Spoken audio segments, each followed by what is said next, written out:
The city's plan to chop down more than 200 trees has been uprooted. KPIX5's Len Ramirez explains the trees are staying put for now because of a possible rule violation by city leaders. Len? That's right, Alan. We are talking about hundreds of trees, some of them right here in this very popular park. Now, environmentalists are questioning the need to remove so many trees and also the city's methods in pushing this through.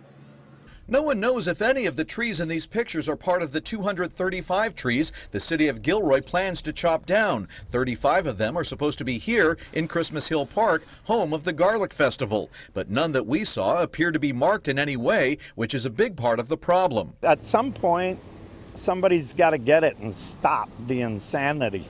Herman Garcia is one of several people in Gilroy concerned that the city may have violated state ethics codes and environmental regulations when it approved a $258,000 contract to remove the trees. Rules call for community oversight and review, which hasn't happened.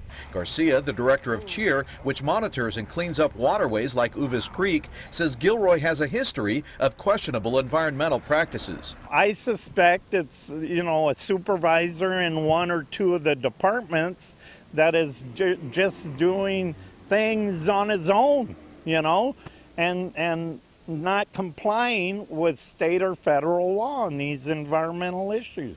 A city spokesperson told KPIX that the trees identified for removal are dead or dying because of the drought or were damaged by the recent storms, but no one was available for further comment. One environmental activist hired a private arborist to review the city's plan and found the contractor hired to identify the trees for cutting could profit if more trees are chopped down rather than less. The reason for these various checks and balances is to be sure that we don't have trees getting unnecessarily removed. And so, especially if you have a supplier, a contractor who's setting up the work scope and they're also profiting from the removals, there's where we have an issue there, a conflict of interest. So these are the types of things we want to check into.